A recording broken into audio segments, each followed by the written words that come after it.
Yes, hello. We went to see Catching Fire yesterday, but neither of you could be bothered to come down to the house and do the review with me that night because you're lame, so we're doing it now. No, it was a long day. Yeah, it was. And Ian was the one that was sleeping in this time. Yeah, Ian didn't won't be joining us for this one since, well, he's elsewhere working. Yeah. Well, what did you think of this then? Well, as I said to you yesterday, I've not seen the first one, but I heard a lot of spoilers, and you kind of filled me in on what the first one was about and your general thoughts on a lot of the characters. So I was going in expecting to have the cinema itself catch fire from the matches I brought, which I didn't have to take out. Oh, good. Thankfully, because the film wasn't actually that bad. But I mean, there was a few things like the mood seemed to switch quite often. I see you have locked the rabbit in. Yes, I've shoved the rabbit in because he could chew at the cable. Yeah.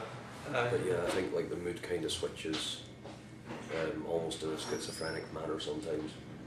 Well, yeah, that was my thing about it. It, was that it wasn't necessarily the mood as such, as it was trying to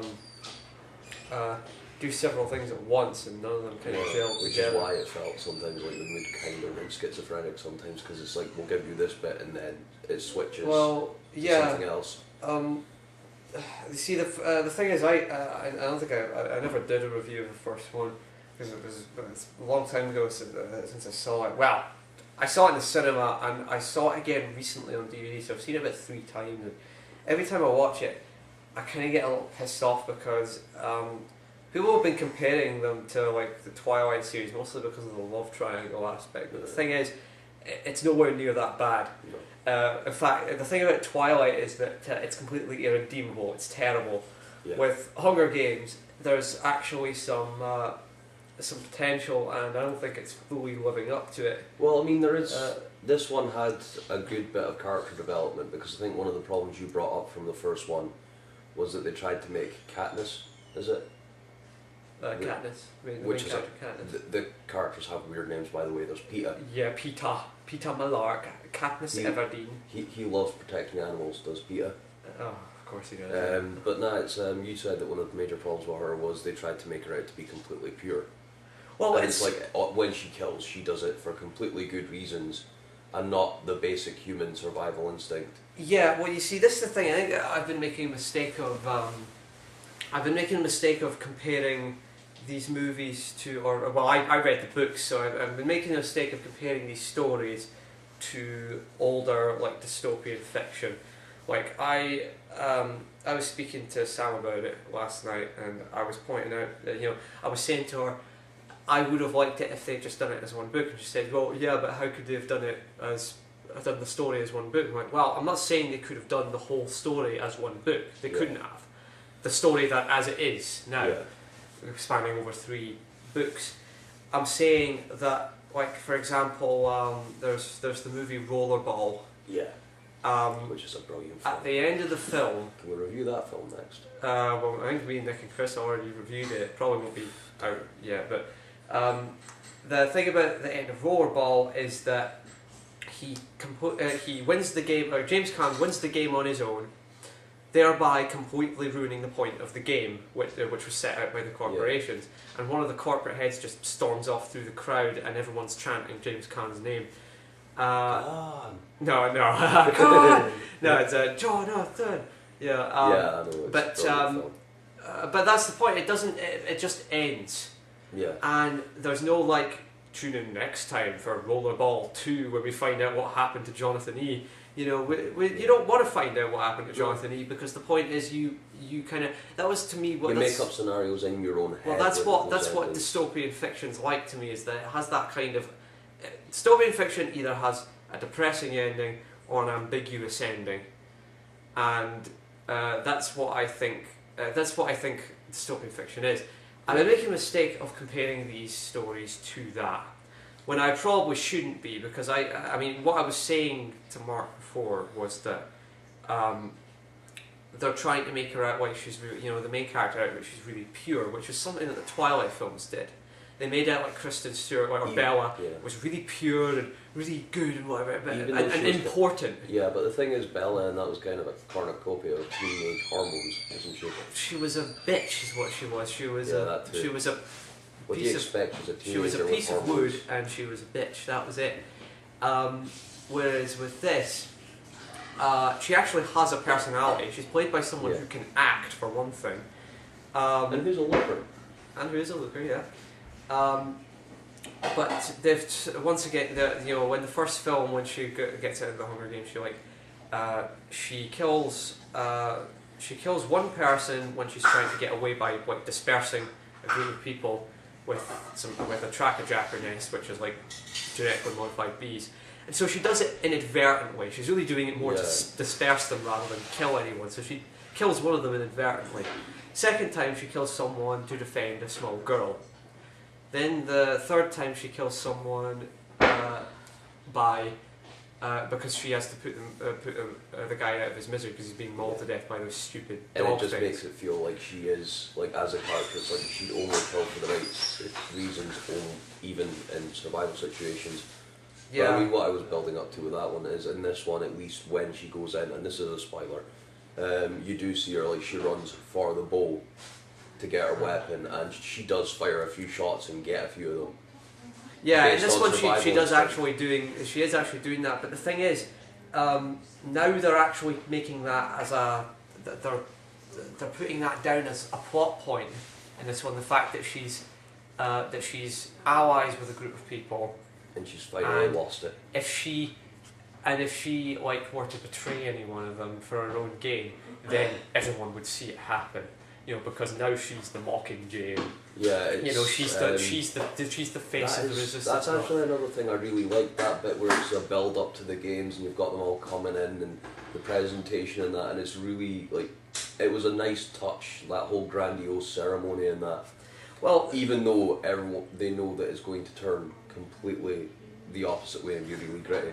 but yeah, that's what I was saying was I was making the mistake of comparing it to the likes of rollerball and the Sex Olympics and stuff like But that. there's no substitute When I for really the shouldn't, rollerball. when I really shouldn't be doing that, because that's what the story is. I've got to get the story itself. Whatever, right? Fine, I can live with that.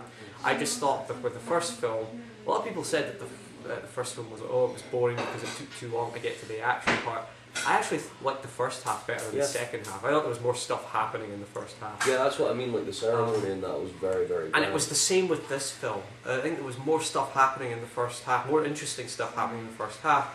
And then when it got to the actual Hunger Games, it was just...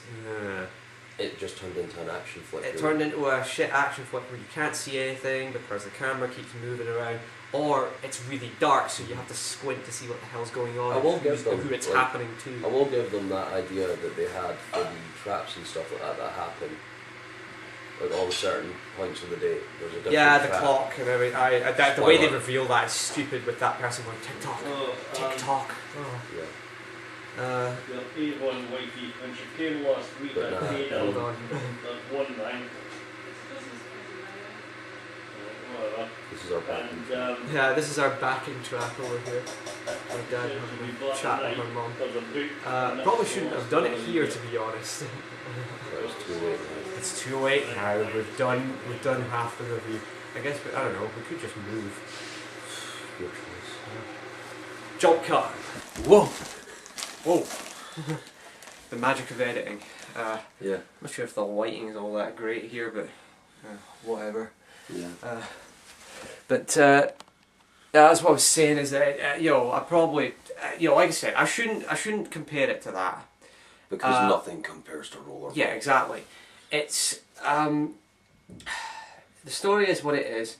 What I find problematic is that some of the dialogue and like the presentation choices are just really crap. Like for example, there was that bit where Katniss is talking to her sister, who I'm supposed to care about, by the way. I'm supposed to care about her sister, and we barely see her. We barely get a chance to find out what she's like. The whole point of what was happening was because Katniss offered herself as tribute over her sister at the start of the first film, and I'm like, wow, I don't know. I don't feel like I could give a shit about her.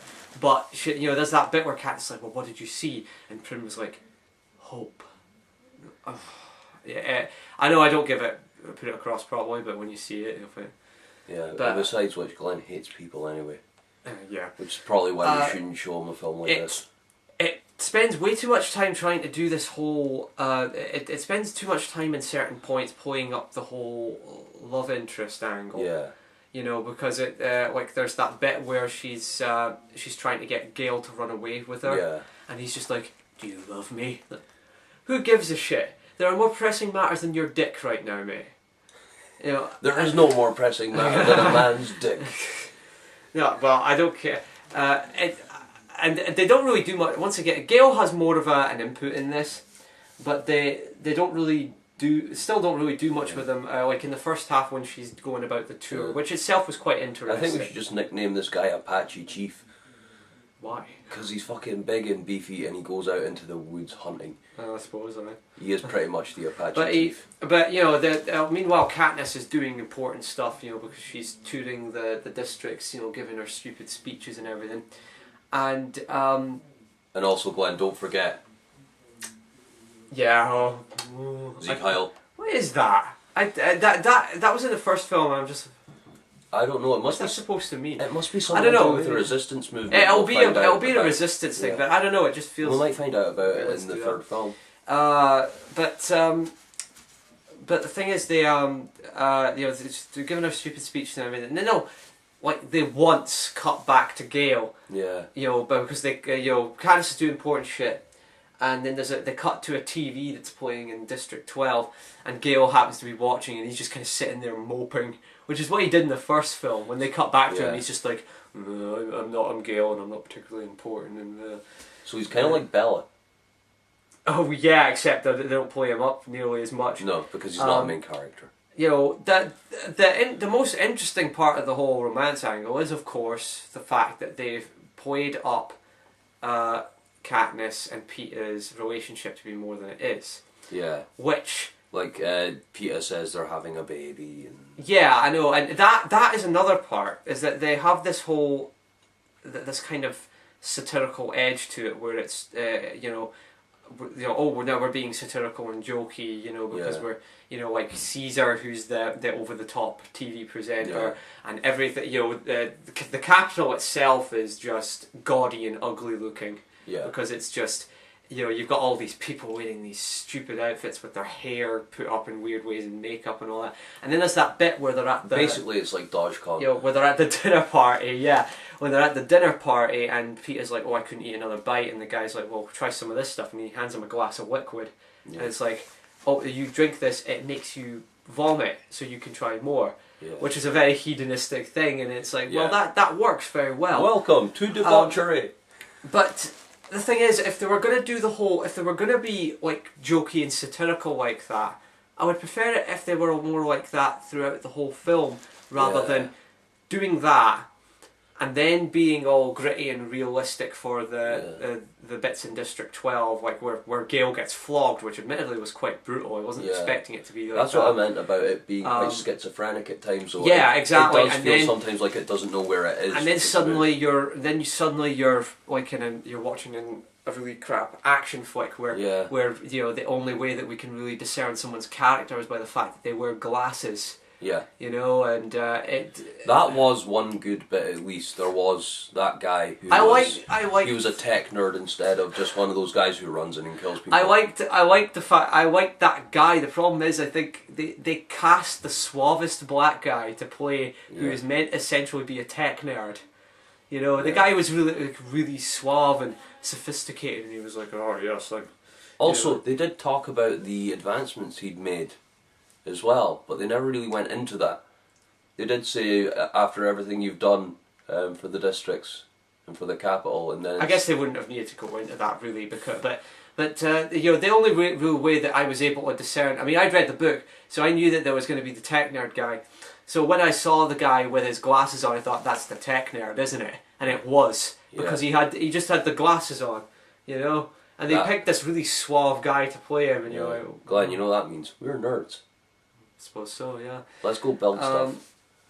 you know, so that's really all you get into the insight of those characters in particular. Don't forget Joanna. Joanna. She was, like, again with the funny side of it. Yeah, when When she you strips first- naked in the elevator. Yeah, just... It was, that's Joanna that strips Yeah. naked in the elevator. I liked her better as a character. It was, she Because- seemed to have a personality. They weren't trying to put anything across like, Also, she was Yeah. like a Viking warrior woman with that axe. yeah, I know, she was pretty smoking actually. I wouldn't have minded. Calm down. No, Put that back in your pants, Glenn. but then, you know, you get to the action sequences towards towards the second half of the movie, And monkeys. and you get the monkeys. Exactly, you've got the monkeys, which are just like me and Chris when we were like waiting to go in and see the film. We knew about the monkeys. He'd seen, I think, one in a trailer, and I knew about them because of the book, and that was by far the dumbest part of the book. And Chris was like, "You know the monkeys?" I'm like, "Yes, the monkeys." And the whole time we were sitting there, you know, waiting, because he told me there were mandrills as well, which was great. Oh. And we're sitting there in this theatre going, you know, "Oh, I can't wait for the monkeys," because we knew it was going to be stupid, and it was. It was Yeah. just the CGI wasn't that bad. It was just the fact that they're being attacked by mandrills. It's funny as hell. Yeah. I was waiting for the angry mutated sea bass to And show then, up in the water. yeah, and then you had the Jabberjays, and I expected the Jabberjays. The way I read it in the books, where you know they're being like the Jabberjays are making sounds that sound like their loved ones being Yeah. tortured, and the way I imagined it when I read the book, I thought of it as being kind of more sinister. Like you Yeah. don't actually see the Jabberjays, you just hear the sounds, and No. you know that was it. Whereas with this, no, the Jabberjays not only give you the sounds, they also fucking flock together and dive bomb them, and it looks stupid. Yeah. You know, it's oh god. Me and Chris spent most of the movie just going like this. But yeah, But- Jabberwockies. Jabberwockies. Attacked by a flock of That would have been even better if Jabberwockies. it was a Jabberwocky. Yeah. You've seen that film as well, haven't you? So no, I haven't actually. I haven't seen Jabberwocky. We I need like to to watch watch it at that. some point. But I've seen it before you. Ha. But we. It's for me. It's pretty much the same as the first film in that I felt there was a lot of potential that was being wasted, and Like you Joanna. had all these different parts that just didn't kind of gel together. There was a lot of these really awful dialogue moments that made your eyes roll, and Yeah. it's just. I think that's why I like Joanna as a character, because her dialogue moments were generally very short. Yeah. And her general attitude as well puts her forward as a bit of a badass. And generally, she's being a badass. Yeah, I just wish it just picked what it wanted and Yeah. went with it. I mean, if it wanted to be a sort of jokey satirical film, Yeah. then just be a jokey satirical film. If you want to be a gritty realistic drama, be a gritty realistic drama. If you want to be an action Yeah. movie, be an action movie. You know, I think that was one of the problems with all the different characters as well, because I mean, you had like Finnick, and Finnick is a serious character, but at the same time, he has a kind of sarcastic attitude to him a lot of the time as well. Yeah, you could barely see what the hell's going on in this, and that was a problem in the first film. But in this film, it's a little bit worse because Yeah. whilst the camera isn't as shaky as it was in the first film, there's also a lot of very dark scenes, and you have to squint your eyes to see what the hell's going on. Except for Finnick, because that who guy's it's fucking happening huge. too, you know, and I think Finnick was one that you could clearly see because he was fucking huge. he wasn't huge, but yeah, he was one of those guys. But He was the Hercules of the lot of them. I think he's Poseidon. I don't know. That I just fucking not. fighting I don't thing. think it worked together overall. Yeah, overall they did kind of like it was kind of put together badly, really. Yeah, it wasn't well. It was paced okay. The pacing was all right. I quite liked the end. I liked the way the end worked. You know, it was a very nice little cliffhanger they put on there. Yeah. And the way that they ended it, that was quite The way good. that you ended it, where you saw like that final. Me little and snap. Chris really liked President Snow because on the one hand he's the most evil guy ever, and on the other hand he was kind of funny because every time you saw him he was just kind of like, I want them dead now. And it's like that's the only thing you can think of, isn't it? It's Yeah. like, I want them dead. He's Emperor Palpatine. I liked Philip Seymour Hoffman. You know, he's the head game maker. Yeah, I liked him. He The was gamekeeper. really good. he was a great character as well. That's one bit I liked actually when it went back to the offices, and it's like, give me a plan for making these people dead without us having to do anything. Yeah, I like. There was a lot of cool stuff. Like there was some good acting from Jennifer Lawrence, particularly when she finds out that she's going back into the Hunger Games. Yeah. You know, when she runs out in the woods and she's crying and everything. That was really good. Though at that And very then she same gets moment, attacked by a bear. at that same moment, Josh Hutcherson is not that great because he did that same sort of open mouthed gawping look that he did at Yeah. the start of the first Hunger Games, where he found out he was one of the tributes. Because Yeah. when they went, Peter Millard, and he just kind of goes. And I just found that hilarious. And he did it again when Yeah. they found out about the quarter quell. You know, he's just sitting there watching the TV and he's just like. And Tallahassee's just standing there, and he's all like, "Killing is my business." Haymitch is great. Yeah. I like Haymitch. Woody Harrelson's very good as Haymitch. Because he was Tallahassee. Because he's you know there is a sense of humor going out through this movie, but it's not what it needs to be. Yeah. It should be, you know, there should be a sense of humor pervading throughout this sort of thing, particularly with the kind of sort of satirical edge Yeah. that they're trying to play up here. I think as well, like, they needed to try and make it subtle humour throughout as well. Yeah, but Because that would have been a good way to do it that way. It is still keeping to the But dystopian style this is they're the going thing. for. I'm keeping on going on about this, and once again, I all I can say is that I'm very ambivalent about it. I don't hate it, and I don't love it either. I don't think it's certainly it's not a great film. I think there's a lot of potential that's being squandered. I don't think Nick liked it very much. I don't know. I haven't seen the review yet. Chris, I think, just found it kind of dull. And still yeah, doesn't. there was a lot of parts that I found dull as well. Yeah, and it's no substitute for Ender's Game. Ender's Game, say what you want about Ender's Game, it got on with its plot. Yeah. You know, and Catching Fire just doesn't get on with it. It doesn't just go like it has to play up certain angles, like the romantic angle. Yeah. You know, I'm supposed to give a shit about Gale. I'm supposed to give a shit about Prim. You know, I'm supposed to give a shit about this bird that Finnick really likes. In another Mags. district somewhere. No, not Mags. Oh, Mags, the other one. Mags is one of the ones that you can give a shit about, and She's awesome. she works very well.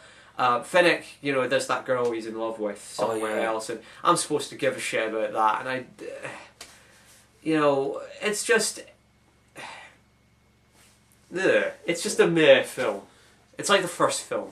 Meh. It's kind of People like, who like the novel should like it though, because it sticks fairly close to it. but it is kind of like macaroni cheese from a tin. It's just kind of. Yeah, it is just kind of. It's you. It fills the hole, but it doesn't taste good. No, And at least you don't end it's up puking that's it the thing. It's one of those films where it just has all that stuff that I've seen before, and I just get bored of. And You know what they need to put in films that we might enjoy? Boobies. yeah, Joanna's actually. Yeah. I would have. You know what? Full nude shot of Joanna. That Boobies would've on the been big good for screen. That would have been the biggest pair of titties I'd ever seen. I'm not sure if have I seen a film in the cinema where they've. No. Why am I thinking about this? Yes. Yes. The Admiral strikes again. Of course you do.